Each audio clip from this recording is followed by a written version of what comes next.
जय हिंद, नमस्कार। मैं अंबर जैदी स्वागत करती हूँ आप सबका एक बार फिर से हमारे आज के कार्यक्रम में। दोस्तों, आसियान समिट फिलहाल चर्चा का केंद्र बनी हुई है, जहाँ पर प्रधानमंत्री मोदी ने फिजिकली शिरकत नहीं की, लेकिन वर्चुअली उसमें शामिल हुए। लेकिन मलेशिया जो है वो भारत के साथ ट्रेड डील तो चाहता है, लेकिन जाकिर नाइक के एक्सट्रेडिशन पर तैयार नहीं है। मतलब तैयार तो कहने के लिए है, लेकिन उस तरह से कॉपरेट नहीं कर रहा है जिस तरह से करना चाहिए। ये हम कुछ आपको न्यूज़ रिपोर्ट्स और स्लाइड्स दिखा रहे हैं, जिसमें आपको नज़र आ जाएगा किस तरह से एक तरफ तो वो चाहता है कि भारत के साथ ट्रेड पार्टनरशिप हो, लेकिन एक्सट्रेडिशन की बात पे वो गोलमोल कर जाता है। और आप सब जानते हैं कि किस तरह से भारत और मलेशिया के बीच में जो पाम ऑयल है, वो कश्मीर इशू जो उन्होंने रेज़ किया था, उसके बाद से ही वो ट्रेड और ये सारी चीज़ें रोक दी गई थी। फिर 2024 में अनवर इब्राहिम भारत आए और उसके बाद जो रिश्ते हैं उनमें हमने बहाली देखी। लेकिन सबसे अहम जो एंगल इसमें निकल कर आता है वो जो केंद्र है, अगर हम इसकी बात करते हैं मलेशिया की, मलेशिया के साथ पाकिस्तान, बांग्लादेश और टर्की भी उसमें शामिल है। जो ये एक एक्सेस है और जहाँ से जो रेडिकलाइज़ेशन के लिए फंडिंग यहाँ पर होती है, उस सब को हमें समझने की ज़रूरत है कि किस तरह से जो मलेशिया है, वो एक उम्मा लीडर बनने का ख्वाब देख रहा है। और यहाँ पर सिर्फ़ मलेशिया ही नहीं, यहाँ पर पाकिस्तान भी सोचता है। ये मतलब जैसे हमारे यहाँ इंडी गठबंधन है, ये वही वाला गठबंधन वर्ल्ड का हो गया, क्योंकि हर कोई चाहता है कि मैं उम्मा लीडर बनूँ। पाकिस्तान अपने आप को उम्मा लीडर सोचता है, ऑफ कोर्स मलेशिया भी और टर्की भी, और बांग्लादेश भी क्यों ना सोचे, क्योंकि बांग्लादेश आखिर सपने देखने का हक तो सभी को है। तो ये सारी चीज़ें आप देख रहे हैं कि किस तरह से एक अलायंस क्रिएट हो रहा है, इस्लामिक अलायंस बोलने की हमें चाहिए कि भारत के विरोध में कि एक अलायंस क्रिएट हो रहा है, जहाँ पर इनको भारत के साथ ट्रेड तो चाहिए, लेकिन भारत के साथ जो आतंकवाद और रेडिकलाइजेशन है, उस पे कॉपरेशन के लिए तैयार नहीं है। जाकिर नाइक बांग्लादेश आने वाले हैं और उसमें प्राइवेट ऑर्गेनाइजर्स से लेकर जो सरकार है, वो सब शामिल है और रेड कार्पेट उनको स्वागत दिया जाएगा। तो इसी पूरे मुद्दे पर हम खुलकर विस्तार से बात करेंगे। हमारे साथ मौजूद है उमेश जी। उमेश जी, बहुत स्वागत है आपका। जय हिंद, नमस्कार। जय सिया राम अंबर जी। जय सिया राम उमेश जी। उमेश, जिस तरह से हमने देखा भारत और मलेशिया के जिस तरह के रिश्ते रहे हैं और अनवर इब्राहिम के आने के बाद भारत की यात्रा पर थोड़ा-सा रिश्तों में बहाली आई, लेकिन अगर भारत के साथ कॉपरेशन की बात करें मलेशिया की जाकिर नाइक को लेकर, एक्स्ट्राडिशन पर कुछ ठोस अब तक हमने अमल होते हुए नहीं देखा है। तो क्या कहीं न कहीं ट्रेड तो वो चाहते हैं भारत के साथ, लेकिन भारत की जो माँगे हैं, उस पर कुछ ख़ास अमल होते हुए हम देख नहीं रहे। और जो एक अहम बात यहाँ पर निकल कर आती है कि ये जो पूरा एक्सेस भारत के विरोध में तैयार हो रहा है, इन सारी चीज़ों को आप कैसे देखते हो? उसमें अब बांग्लादेश भी शामिल हो गया है। जी, आपने बरोबर बोला है। जो ग्लोबल उम्मा के अंदर मलेशिया अपने आप को एक तरह से लीडर स्थापित करने की कोशिश कर रहा है। पाकिस्तान के पास इस्लामिक बॉम्ब है। टर्की एक तरह से उसके पास सिविलाइजेशन हेरिटेज है। कतर के पास एक बहुत ज़्यादा पैसे हैं। मलेशिया एक तरह से इंडो पैसिफिक के अंदर वो एक बहुत बड़ा एक प्लेयर है। वहाँ पर वो चाहता है कि जो इस्लामिक फाइनेंस है, उसका वो हब बन जाए। इसके लिए उसने अपने आप को वैसे ही पोज़ीशनिंग की है। अब टर्की, मलेशिया, कतर, पाकिस्तान मिलकर वो भारत के खिलाफ ये अलायंस बना रहे हैं। 2020 में उन्होंने बना लिया था। जैसे ही हमने अगस्त 5, 2019 को आर्टिकल 370 का एब्रोगेशन किया था, इमीडिएटली इन लोगों ने साथ में मिलके एक तरह से कश्मीर का इश्यू मलेशिया ने भी उठाया था। उसके बाद भारत ने उनके पाम ऑयल एक्सपोर्ट्स को बंद कर दिया था। अंबर जी, सबसे बड़ी बात ये है कि सारे ये देश जो मुस्लिम देश है, भारत के साथ अलायंस चाहते हैं, ट्रेड चाहते हैं, पर वो भारत के खिलाफ काम कर रहे हैं। भले ही कतर ले लीजिए या इसको मलेशिया को ले लीजिए, टर्की को तो हमने जब उनके यहाँ पे अर्थक्वेक हुआ था, the first nation to rush aid was India. तो टर्की भी हिस्टोरिकली भारत के अगेंस्ट है। अब ये लोग चारों जने मिलके भारत के खिलाफ कंटिन्यूअसली भारत के अंदर जो इस्लामिक रेडिकलाइजेशन है, वो बढ़ावा दे रहे हैं। और मलेशिया के थ्रू भारत के अंदर पीएफआई को भी सपोर्ट मिल रहा है। केरला के अंदर बहुत सारा सपोर्ट मिल रहा है, ये भी बता देता हूँ। तो कहीं न कहीं आप ये देखिए, अभी तार देखिए, ज़ाकिर नाइक भाग के गया कहाँ है? वो गया है मलेशिया। कितने साल हो गए उसको? 5 से 6 साल हो गए। भारत सरकार ने उसकी एक्स्ट्राडिशन की माँग भी की है और 15-20 दिन पहले उनके जो एनवॉय है, उन्होंने बोला भी था कि हम उनके एक्स्ट्राडिशन के कोऑपरेशन में आपकी हेल्प करेंगे। और डोनाल्ड ट्रम्प भी अभी आसियान समिट पे गए थे मलेशिया। मलेशिया के साथ उनकी डील हुई है और इमीडिएटली डोनाल्ड ट्रंप उधर से निकलते हैं और न्यूज़ आती है कि ज़ाकिर नाइक बांग्लादेश आ रहे हैं। देखिए, सारे सबके बीच में जो कॉमन कनेक्शन क्या है? अमेरिका। अमेरिका ने तख्ता पलट कराया था पाकिस्तान के अंदर, इमरान खान को हटाया था। बांग्लादेश में शेख हसीना को हटाया था। मलेशिया के साथ अभी उनका करार हुआ है। टर्की जो है एक तरह से अमेरिका का बहुत क्लोज एलाई है नेटो का। कतर के अंदर अमेरिका का बेस है। तो ये पूरा ताना-बाना है, ये अमेरिका रच रहा है ताकि भारत के ईस्टर्न और वेस्टर्न बॉर्डर में साथ में कलेक्टिव अटैक किया जाए। तो भारत के अंदर सत्ता परिवर्तन के लिए पहले इन्होंने वोट चोरी का एक मुहिम एक तरह से चलाया था। उसके बाद भारत के ऊपर ट्रेड और सैंक्शंस लगाए थे। उन इंडस्ट्रीज पे लगाया जहां पर लेबर इंटेंसिव है, मतलब हमारे जो रोजगार इफेक्ट होंगे उसके ऊपर लगाया। फिर उन्होंने अब भारत के खिलाफ अभी वो बांग्लादेश के अंदर जाकिर नायक को भेज रहे हैं ताकि वहां पर रिलीजियस एक्सट्रीमिज्म को बढ़ाया जाए और जो सारा एंगर है भारत के खिलाफ यूज किया जाए। अब ये ताना-बाना देखिए कि जाकिर नाइक एक तरह से सलाफी इस्लामिक प्रीचर बोलते हैं उसको, और ये एक तरह से सुन्नी वर्ल्ड में इसकी बहुत फॉलोइंग है। और इसी को मद्देनजर रखते ये देखिए ये जो काम करता है it is known as intellectual terrorism. ये लोगों को भड़काता भी है। और इसका आप ये देखिए कि 2016 में जो बेकरी अटैक हुआ था बांग्लादेश के अंदर, उसमें भी जो 5 संदिग्ध अभियुक्त थे, उनको उन्होंने बोला है कि उन्होंने पीस टीवी देखी थी। पीस टीवी के बाद उन्होंने वहां पर अटैक चालू किए। तो ये सब चीज दर्शाता है कि मलेशिया भी इसके अंदर इन्वॉल्व है। जैसे आपने कल पूछा था मुझे अपने इंटरव्यू में कि क्या एक इस्लामिक एक्सिस बन रहा है? जरूर बन रहा है, क्योंकि Malaysia is emerging as a financial hub. जितने भी बड़े इंटेलेक्चुअल टेररिस्ट जो होते हैं भारत से जो जाते हैं जिहादी टेररिस्ट, मलेशिया उनको पनाह देता है। और मलेशिया के अंदर एक प्रोविंस में खुद जाकिर नायक को बैन किया गया है। पिछले साल जाकिर नायक पाकिस्तान गया था। वहां पे वो लश्कर ए तोयबा, जैश ए मोहम्मद के टेररिस्ट को मिला था। इसी साल फरवरी में 2025 हाँ, इसी साल फरवरी में गया था। तो ये सब चीज बताता है कि भारत के खिलाफ एक तरह से जो रेडिकलाइजेशन है उसको बढ़ाने की कोशिश की जा रही है। देखिए, वर्ल्ड ओवर मोहम्मद बिन सलमान और मोहम्मद बिन जायद इस्लाम को डी रेडिकलाइज करने की कोशिश कर रहे हैं। पर कुछ नेशंस चाहते हैं कि रेडिकलाइजेशन बना रहे। उसमें टर्की एक है, कतर एक है। दोनों ने ये फंडिंग जारी रखी है। और पिछले दिन अफगान के जो फॉरेन मिनिस्टर है वो भारत आए थे और देवबंद में जाके वो मिले भी थे। तो कहीं ना कहीं उधर एक मैसेज दिया गया था कि आप ये डी रेडिकलाइजेशन करिए और आप एक तरह से भारत के साथ मतलब भारत के अंदर डी रेडिकलाइजेशन को प्रमोट करने के लिए उनको वहां पे भेजा गया था। भारत ने भी वही बोला होगा, क्योंकि इंडिया और अफगानिस्तान के रिलेशंस एक तरह से इंप्रूव हो रहे हैं।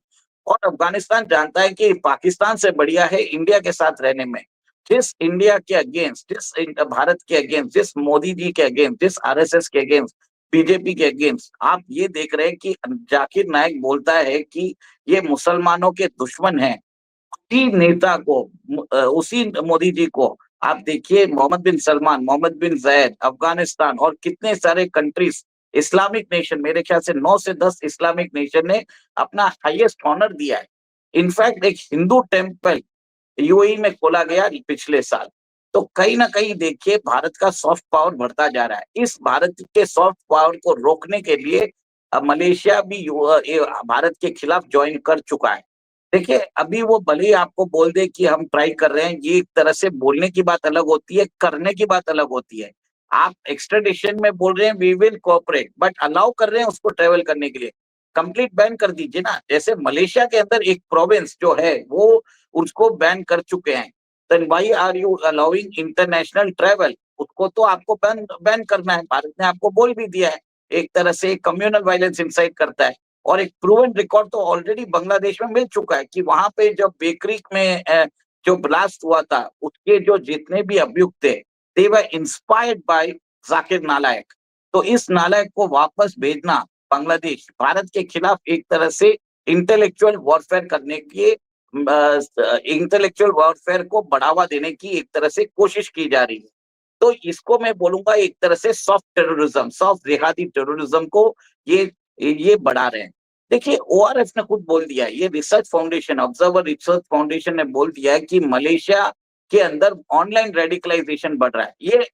ये मलेशिया के लिए भी खतरे की घंटी है। सेकंड, आप ये देखिए कि मलेशिया के अंदर इस्लामिक बैंकिंग मतलब इस्लामिक फाइनेंशियल सेंटर बनना चाहता है, और जहां पे भी फाइनेंशियल सेंटर होता है तो उसी की आड़ में टेररिस्ट की फंडिंग भी होती है। और भारत के अंदर भी बहुत सारे जो इलीगल पैसे आते हैं वो अभी तक डॉक्यूमेंटेड नहीं है, पर वो मलेशिया से आते हैं क्योंकि वो फ्रंट बना रहता है।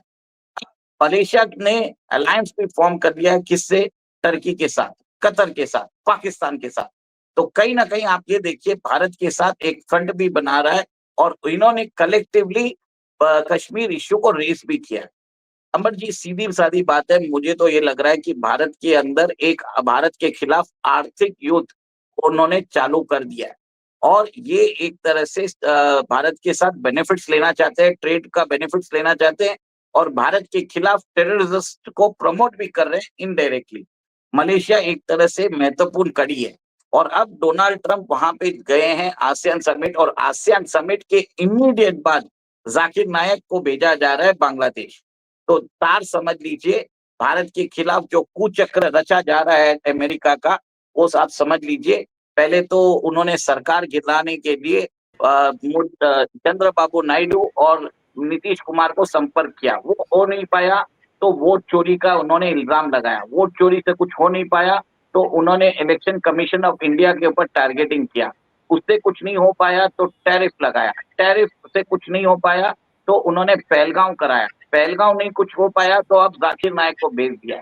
ये एक तरह से एक कड़ी है, एक टूल किट है, क्योंकि भारत एक बहुत बड़ा कंट्री है, वहां पे रेजिम चेंज कराना कोई आसान नहीं है।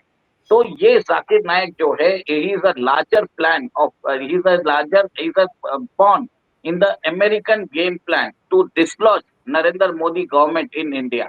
ये मुझे एक तरह से ये जो लिंक्स रहते हैं, देखिए सारे लिंक्स क्या है, over a period of time बन रहे हैं। मैं ये नहीं बोल रहा हूँ 2020 से ये न्यूज आ रही है, हमने सारे न्यूज क्लिपिंग्स आपको बताए हैं, और न्यूज क्लिपिंग्स के बाद हमने ये निष्कर्ष निकाला है। देखिए, मैं आज बहुत लोग और ये भी आप लोग ये भी सोच रहे हैं कि ये कैसे हो सकता है। देखिए, जो प्लानिंग होती है उसके लिए आपको बहुत साल पहले भी जाना पड़ता है, आपको हिस्ट्री भी मालूम होनी पड़ती है।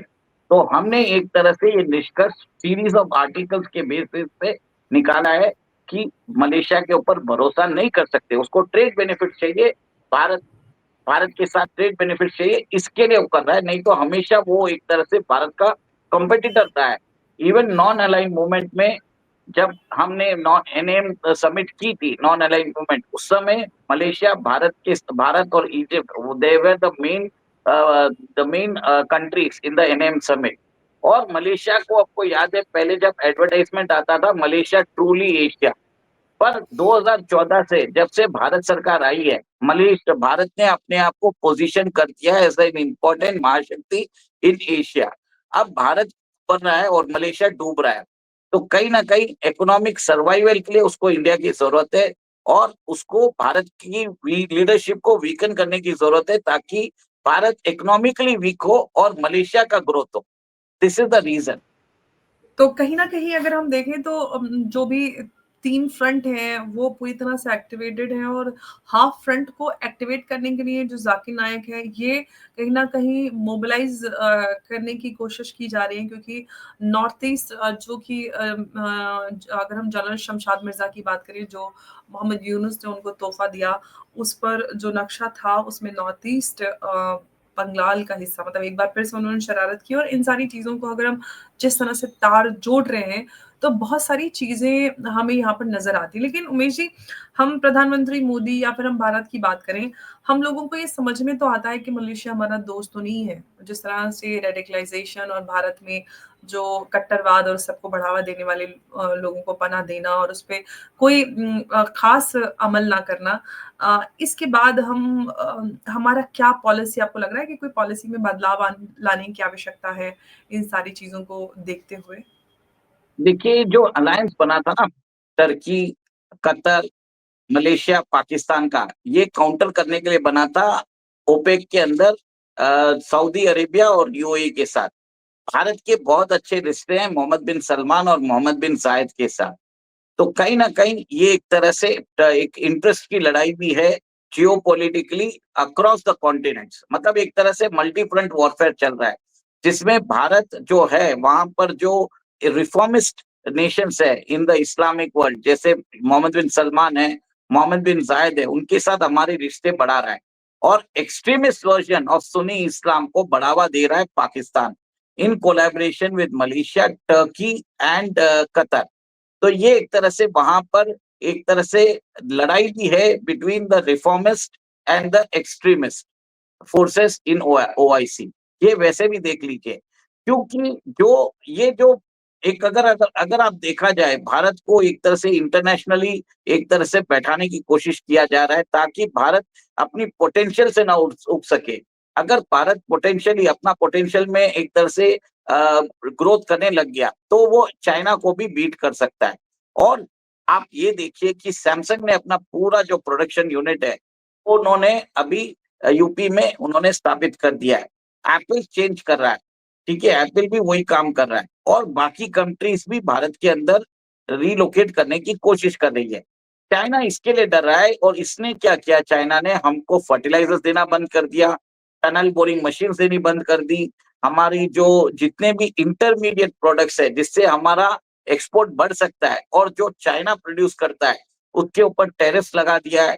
तो कहीं ना कहीं चाइना भी भारत को रोकना चाहता है। अब ये सब एक तरह से ग्लोबल स्ट्रेटेजी है जिसमें टर्की, पाकिस्तान और मलेशिया साथ में मिलकर काम कर रहे हैं और इनको सपोर्ट कर रहा है चाइना, अमेरिका, कतर, ये सब मिलके भारत को नीचे लेना चाहते हैं। कतर के साथ भी हम गैस लेते हैं, कतर भी भारत के साथ इकोनॉमिक रिलेशंस चाहता है।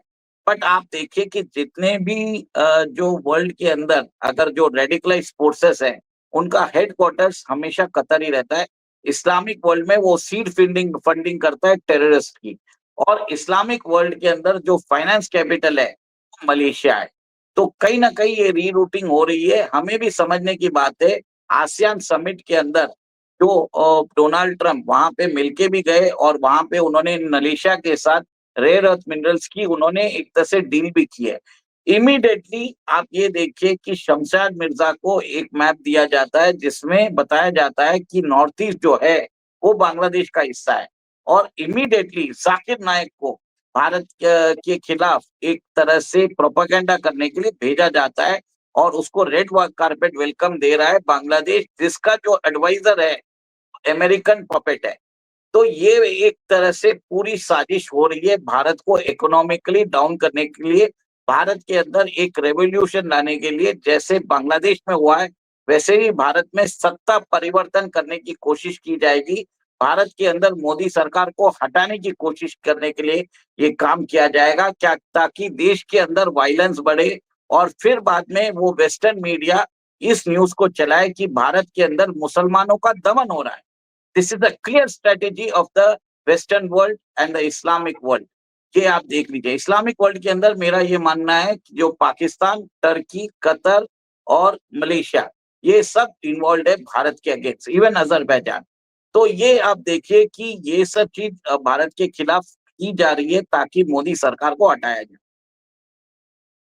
बिल्कुल, अब ये तो समझ में आ रहा है कि यहाँ पर जो ये एक्सेस तैयार हो रहा है, इसके ऊपर जो शक्तियाँ हैं, वो सिर्फ़ अमेरिका नहीं, उसमें चाइना भी शामिल है। तो भारत की काउंटर स्ट्रैटेजी क्या होनी चाहिए? क्या भारत कर रहा है टू काउंटर दिस? देखिए, भारत को काउंटर करने के लिए उनको एक ही काम करना है कि जहां पर हो सके अपना कम्युनिकेशन सिस्टम एक तरह से क्लियर रखे, और जहां पर भी हो सके उसके लिए विदेश मंत्री हमारे जयशंकर जी वो गए थे आसियान समिट। मोदी जी इसके लिए नहीं गए थे, उनको मालूम है उधर कुछ होने वाला नहीं है, भारत के खिलाफ षड्यंत्र रचा जा रहा है, जिसमें कुछ रिपोर्ट्स यहाँ तक बोल दिए थे कि उनको एलिमिनेट करने की कोशिश की जा रही थी, जिसको मैं नहीं मानता। पर भारत के अंदर एक तरह से षड्यंत्र किया जा रहा है ताकि उनको टॉपल किया जाए, क्योंकि अगर मोदी जी को एलिमिनेट करने का अगर कोशिश करते हैं, मोदी जी ऐसे कोई नेता नहीं है कि आप उनको ऐसे एलिमिनेट कर दोगे, कोई डिप्लोमेटिक रिपरकशन नहीं होगा उस देश के अगेंस्ट, क्योंकि सारी जो चीज होगी वो गुस्सा जो होगा अमेरिका, चाइना, सब लोग समझते हैं ये सब बात को। तो अमेरिका ये सब नहीं चाहेगा, और ऐसा भी नहीं रहेगा कि अमेरिकन ऑपरेटिव को आप एक्स के थ्रू या उनके लिंक्डइन प्रोफाइल को पढ़ के आप उनको समझ जाओगे he is an CIA operative. CIA operative ऐसे नहीं होते। सीआईए ऑपरेटिव होते हैं कि जो एम्बेसी में काम करते रहते हैं, जिनको मालूम नहीं रहता, वो वहां पर बैठ के देश के अंदर वो इंफॉर्मेशन गैदरिंग करते हैं, लीडर्स के ऊपर एक तरह से नजर रखते हैं, फिर आपके मूवमेंट्स को ट्रैक करते हैं।